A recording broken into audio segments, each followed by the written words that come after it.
Hello everyone, welcome to my channel. तो देखो अभी हम कॉम्प्लेक्स नंबर पढ़ेंगे 11th आईएससी का मैथ्स पढ़ रहे हम लोग कॉम्प्लेक्स नंबर।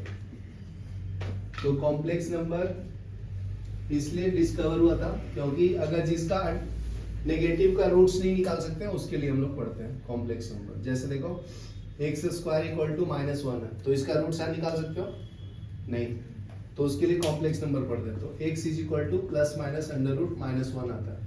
तो कॉम्प्लेक्स नंबर में √-1 को i बोलते हैं। तो x = ± i आएगा। i क्या है? इसको आयोटा बोलते हैं। ठीक है, तो कॉम्प्लेक्स नंबर x एक्सिस और y एक्सिस पे उसको रिप्रेजेंट करते हैं। x एक्सिस को रियल नंबर बोलते हैं और y एक्सिस को इमेजिनरी एक्सिस बोलते हैं या इमेजिनरी नंबर बोलते हैं।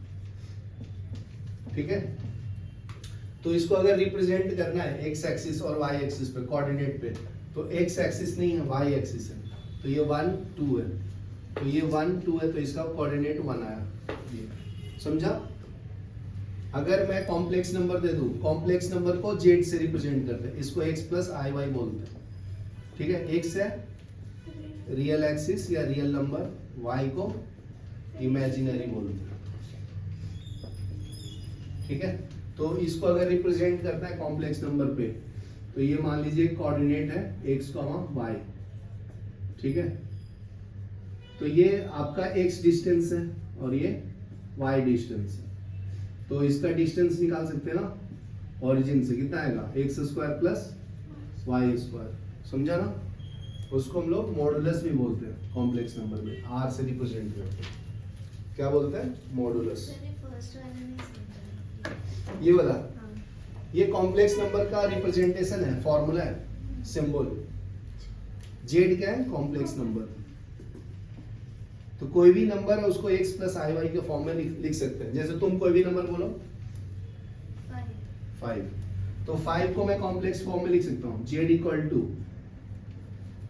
5 + 0i। तो ये 0 पार्ट है ना उसका। ठीक है, अगर दूसरा नंबर बोलो -5, तो ये कॉम्प्लेक्स नंबर तुम्हारा -5 + i × 0 है। समझा? तो हर चीज का सॉल्यूशन कॉम्प्लेक्स नंबर में आता है।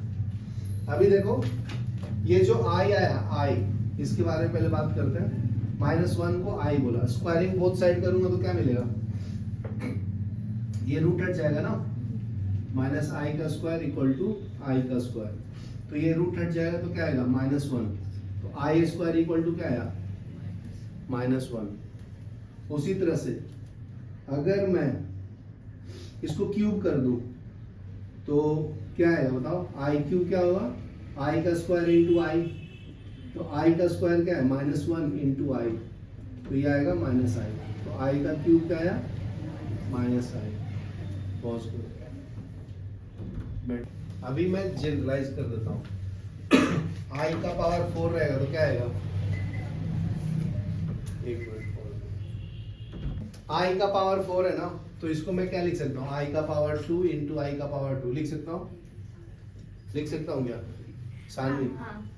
तो i का पावर 2 का मतलब क्या था? अभी बताया था -1। तो माइनस माइनस क्या होता है? +1। तो i का पावर 4 का पावर का वैल्यू रहेगा तो कितना आएगा? 1। आयोटा है कॉम्प्लेक्स नंबर, पढ़ रहे लोग। तो अगर देखो i का पावर अगर 5 पूछेगा तो कैसे लिखोगे? i का पावर 4 + 1 करने का। तो i का पावर 4 × i का पावर 1। तो i का पावर 4 है तो क्या आएगा? 1 प्लस × i का पावर 1। तो ये i आएगा आंसर, i का पावर 5 का वैल्यू। सॉल्व करोगे अभी? तो देखो बहुत सारे क्वेश्चन है, 2-3 पहले मैं चेक कर लेता हूँ। अगर i का पावर 256 है तो कितना आएगा वैल्यू बताओ? हेलो, i का पावर 256 है तो कितना आएगा? जिन और सिंपल कर दो लाइफ, बहुत सिंपल है।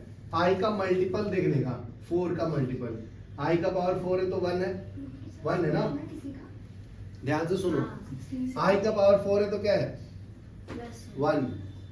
तो i का पावर 4 + 1 रहेगा तो क्या आएगा?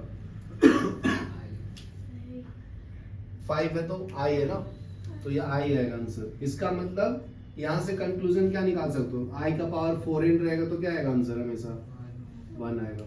यहाँ पे क्या आंसर है, i का पावर 4n प्लस 1 रहेगा तो आंसर क्या आएगा, i आएगा।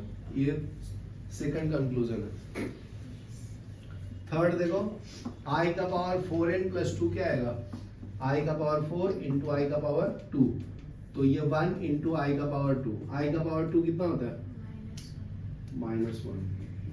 तो इसका मतलब i का पावर 4n प्लस 2 रहेगा तो आंसर क्या आएगा हमेशा, -1। फोर्थ में क्या है, i का पावर 4 i का पावर 4n इंटू i का पावर 3, तो ये क्या होगा 1 इंटू i का पावर 3, तो i का पावर 3 कितना आएगा,